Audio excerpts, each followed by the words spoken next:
All right, welcome back, guys. Today we're going to be talking about this optic right here. So this is the, if it'll focus, the Feyachi, and this is the V30. That's Victor 30.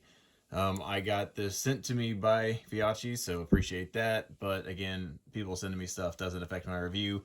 I'm still going to tell you what I think about it. Good, positive, ugly, whatever. So doesn't affect my review. But I just wanted to let y'all know because I like being honest. It comes with a little box, which great. I'm never going to use the box, but it's a nice little box. If that matters to you, it also comes, and this is kind of what I like about this optic specifically, is it comes with a bunch of different things, attachments, whatever you want to call it, mounting options, which most stuff in this price range does not. So, like a good comparison is this Bushnell TRS-25. So this used to be my go-to cheap optic that I would buy, just to put on a random gun and safe that I didn't want to spend a ton of money on because it wasn't like a duty rifle, and it wasn't like a serious use rifle or anything like that. And so I would use this, mainly for just throwing on all the guns that I built, bought, or whatever that are mostly sit in the safe or I take out to the range every now and then. Most of the toys, essentially. But if you've seen my review on this, I do not recommend the Bushnells anymore. For one, they're like $70 to $80. And for two, they're absolute garbage, especially for that price. Even if these things were $30, which I actually got this one for $30, it was on sale and I had like a coupon or something. I don't remember, but I got it ridiculously cheap. It wasn't even worth that because this thing will not hold zero on any of my guns. So there's that. But I digress. So the reason why I mentioned that is this one here, as you notice, is actually on a UTG riser because it doesn't come with one. So this is just a lower mount only, or lower mount, for like say an AK or something like that, which is actually, I have my older Bushnell, which is still fine. And this one, as you can see, has white writing. The old one has yellow, and the yellow ones are fine, but this one, garbage. But I have that one on my AK, and for that, it's perfect. So the reason why I bring that up is this one also comes with a lower mount. So if you want, you can, hopefully you can see there's 4 screws under there. You can unscrew that, screw in the new one, and boom, you're done. Now you have a lower mount. So if you want to mount this on an AK or some sort of gun where you don't want a riser, this automatically comes with those. So that's nice. It also comes with an absolute co-witness height skeletonized mount here as well, or riser, whatever you want to call it. That's pretty nice. So again, most things in this price range do not come with that. Even ones that are more expensive, cough, cough, don't come with that either. So that's a nice touch. So a couple other things it comes with as well. It comes with a kill flash, or whatever you want to call this thing. It's, threads onto the front, and then it prevents glare, like the light. If you've ever seen or played a game, where you're trying to snipe somebody and then the glint from their scope or binoculars or whatever gives them away. It's designed to kind of minimize that, because as you can see on the front, it is reflective and it's red. So maybe that could give you away. I doubt it, but they include that, so that's cool. They also include these little flip caps, which are nice. They are spring loaded, so they do go down. This one kind of gets hung up a little bit in the middle, but whenever you put it down, it goes down just fine. So that's not a big deal. For the price, I'm just happy that it comes with that. Now I face them down because whenever this is mounted on a rifle, I don't want them going up because that just obstructs more of my view, versus if it goes down like this, it's only in the way of the riser, which is already in my view, so it doesn't really matter. As you can see on here, there is the dot. It is a very clear 2 MOA dot. Now also, I don't know, it won't come across on camera very well, but as you can see, the glass is actually really clear and there's not really any tint to it. I was surprised. Whenever I put this on my rifle and started shooting it for the first time, I was very impressed with the clarity on this glass.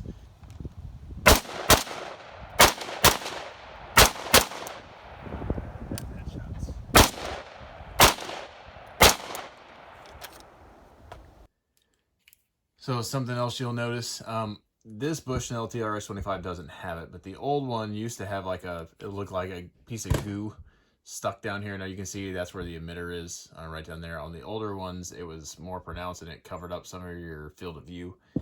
This one does not have that issue. They did a good job. You can just barely see it in the bottom right hand corner right there, but whenever you have it centered, it looks perfectly clear. So they did a good job with that, making sure it wasn't in the way.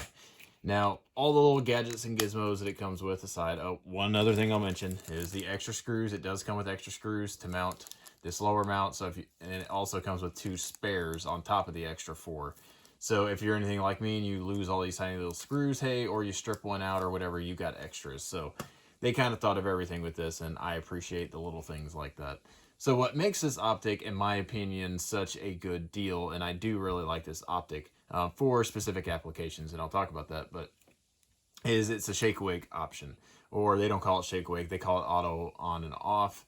And so if you turn it on after an hour, it turns itself back off. So that saves battery life. And if you're familiar with, stuff like, this Bushnell TRH25 or, similar optics, their battery life usually isn't that great because they use, the button batteries, which, don't have as long of a charge and all that kind of stuff, which this one uses as well. But something like this, will be dead after a couple days of leaving it on the full brightness.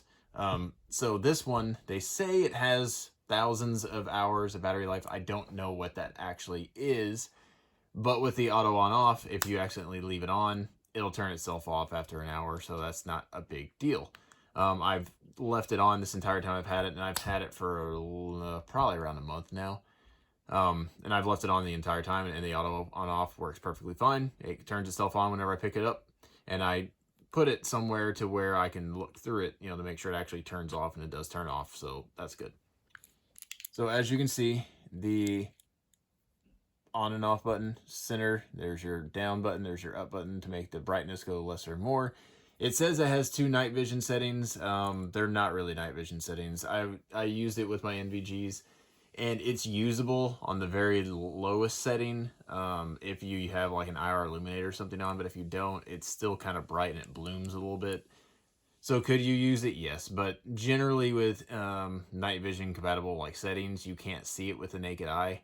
I could see it with the naked eye even in my house, with the lights on. So that means it's not actually NVG. Is it usable? Sure. Is it, as dim as like an EOTech or something else would be with a actual NVG setting? No, it's not. But you could use it with NVGs if you really wanted to. But honestly, if you're buying this, you're not going to be using this optic with NVGs. You should be using something better. One of the things that I like about here as well, or about this optic, is once I unscrew it. So these turrets, as you can see, the little nub on the end are actually tools for adjusting your turrets. So that's nice. They have the same type turret that most other ones do, which you can use, like a 5.56 casing or 9mm casing or whatever, and you can adjust this. Or you can use a little cap on here that works well with it as well. And it's got a little knurling on there to give you traction. So if you listen,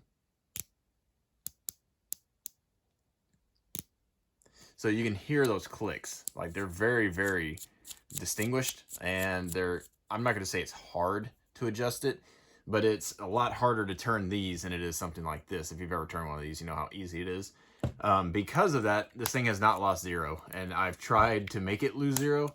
So I took a Gatorade bottle, just a full Gatorade bottle, just started smacking the tar out of this thing that was on the rifle from any which direction. Then I took my hand, did the same thing, just started, punching the thing for every which direction. I was able to turn it off, which is another complaint. I wish they had some sort of little ridge around here that stuck up to protect the buttons, because whenever I was, hitting it with things, it turned off. So is that a big deal? No, not really. But if they did that or recess the buttons, that would also work. But whenever I was hitting it, it never lost zero. Put it on there. So if you're going to put this, I would say it would be adequate for, say, a home defense gun or something like that. That you're not going to be super rough on. But I think the reason why it held zero is because those detents are so strong. Those are actually stronger detents than on nicer red dots that I've used, so I appreciate that. It's nice touch, and that's one of my complaints about cheaper red dots in general, is they usually don't have clickable detents in the turrets, and these do. So if I didn't mention it, it does have 10 settings. Again, it's not really NVG compatible, but it goes from 1 all the way up to 10. 10 being plenty bright for daylight. I was in full sun on the days that we went to the range with this thing, and I could see it just fine. I didn't wish it was brighter, even looking at dirt mounds that were dried out. So if you shot at berms, during full sun with the sun shining directly on, they're kind of like a light brown. I could still pick it up just fine, no issues whatsoever. And inside of a house with normal lighting, I kept it somewhere on like a 5 or a 6.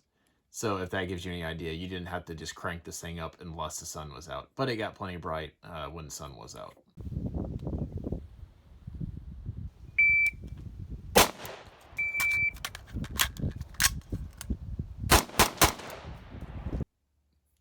So one other thing I'll mention is it's made out of, I believe, 61 aluminum, which for the price is fine, which the price is $65. I mean, that's crazy cheap for an optic that I honestly am probably going to put on most of my rifles that I buy from now on if I'm just looking for a cheap optic to put on them. Because not all my guns need, you know, high quality EOTechs or whatever, just for range toys. So I think this would be great. Or you could probably use this for home defense if you wanted. But one thing that's nice about it as well is if you look on here, it's kind of skeletonized, so that's to reduce weight.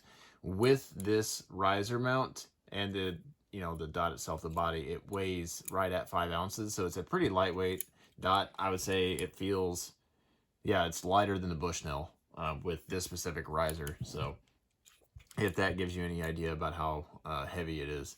On here, you'll notice it looks like this turret spins. It does not. Just this top piece comes off, and then you can put in a new battery. That's where the battery tray is. It also comes with 2 batteries. Again, they just kind of throw everything in the box for you. So for $65, I was impressed with that.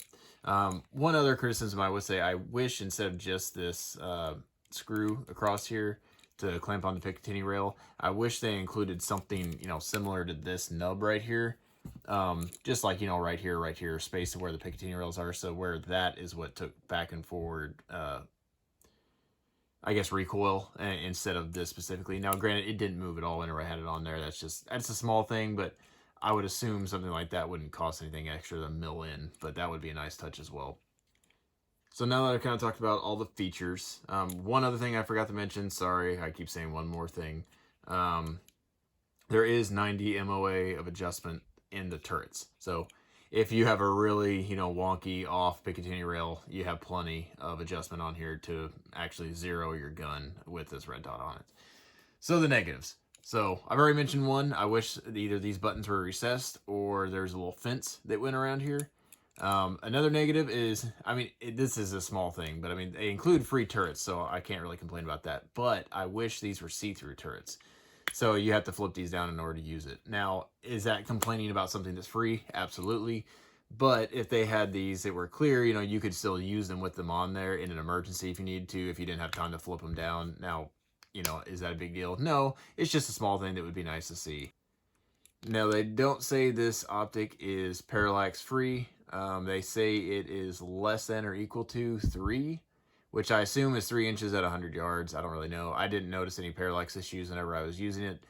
But on cheaper red dots like this, assume there's going to be, you know, a small amount of parallax, because there is parallax on pretty much any LED-based red dot. Even like a Trijicon MRO, I mean, has ridiculously crappy parallax if you've ever used one. But all red dots like this that are LED designed, they just have some parallax. That's normal. So I would expect some parallax with this, you know, versus something like an EOTech that is virtually, you know, parallax free. So hopefully y'all reviewed or enjoyed this review. I enjoy making this kind of content. Again, I plan on, instead of buying, you know, this Bushnell, which used to be my go-to, throw on all the guns that I don't use for serious use, just so they had an optic on them. I'm no longer going to buy these, and I would not suggest you buying these. Maybe I just got a lemon, I don't know. But based on what I've seen of their newer ones, they're kind of junky. So I plan on buying these from now on to actually put on all of my rifles that are just kind of fun, go to the range, you know, that kind of stuff.